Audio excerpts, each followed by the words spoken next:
Bonjour les loulous, alors aujourd'hui donc on parle mathématiques et on va parler géométrie.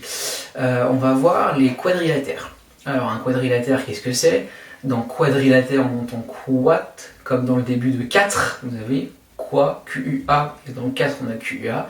Tout simplement les quadrilatères ce sont des polygones, ça on a déjà vu ensemble, donc des figures géométriques avec 4 côtés. D'accord? Vous pouvez être sûr que s'il n'y en a que 3 c'est un triangle. Ça on l'avait déjà vu aussi. Si vous en avez plus que 3, que 4, pardon, ce n'est pas un quadrilatère. D'accord ? Là, on se fixe vraiment sur les quadrilatères. Il y en a 4 à retenir. Le carré, bon, celui-là vous le connaissez bien. Le rectangle, celui-là vous le connaissez très bien aussi. Et celui que vous connaissez peut-être un petit peu moins, vous avez moins vu, c'est le losange. D'accord ? Ou encore le parallélogramme. Le parallélogramme, vous aurez l'occasion de le voir au collège. Beaucoup celui-là. Celui-là, il va vous poser des soucis. En attendant, 4 quadrilatères. Il y a des choses très simples. On va vous demander les exercices que je vous ai envoyés. Il faut savoir déjà des choses très simples. La base.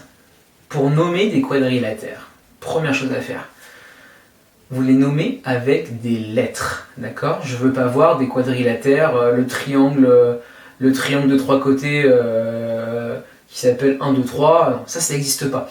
En géométrie, pour nommer une figure, d'accord, une figure, donc un quadrilatère, un carré, un rectangle, un losange, peu importe, un triangle, vous le nommez avec des lettres, d'accord.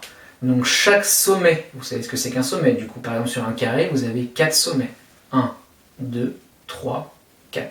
Ce sont des petites pointes, ce sont la jointure en fait des arêtes. C'est le point où se rejoignent les arêtes, d'accord. Donc votre carré, vous allez avoir un point ici, là, entre deux arêtes, ça va être votre sommet, d'accord ? 4 sommets dans le carré. Chaque sommet doit avoir une lettre. Par exemple, A, B, C, D. C'est comme ça qu'on nomme en géométrie les figures, d'accord ? Première chose, pour identifier un quadrilatère, vous le nommez par ses sommets, d'accord ? Pour reconnaître un quadrilatère, il y a une chose très simple à faire, apprendre sa leçon, c'est du par cœur. Il faut savoir qu'un carré, ça a 4 côtés égaux, on est bien d'accord ? Quoi d'autre encore ? Je prends votre manuel et regardez. C'est magique. Dans votre leçon, vous avez une partie jaune ici. Vous avez tout qui est expliqué, d'accord ? Je vous l'ai envoyé aussi, vous n'avez plus qu'à le lire. Normalement, c'est simple. 4 côtés opposés parallèles. Ça, on avait vu les parallèles aussi. Ça veut dire que vos 4 côtés ils vont être parallèles l'un à l'autre. D'accord ? Simple.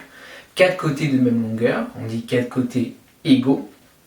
Un carré, c'est aussi 4 angles droits. Vous vous souvenez, un angle droit, il faut que les droites soient perpendiculaires entre elles, d'accord ?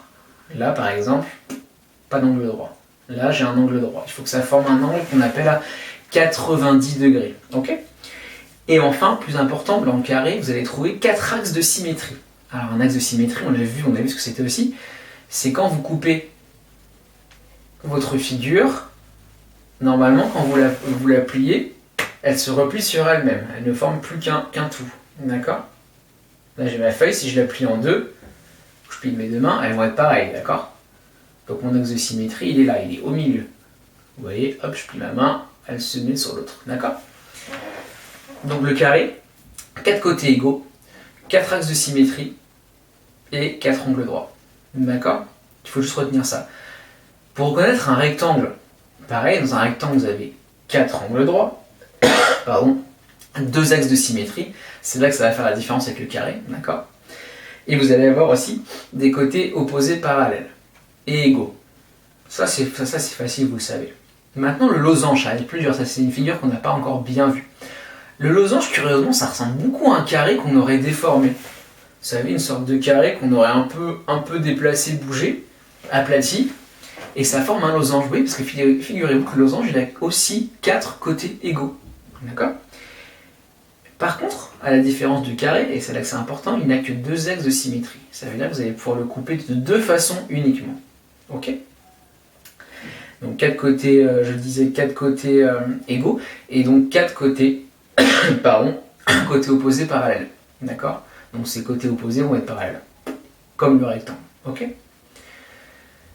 Donc pour identifier un quadrilatère, il y a quelques trucs à savoir.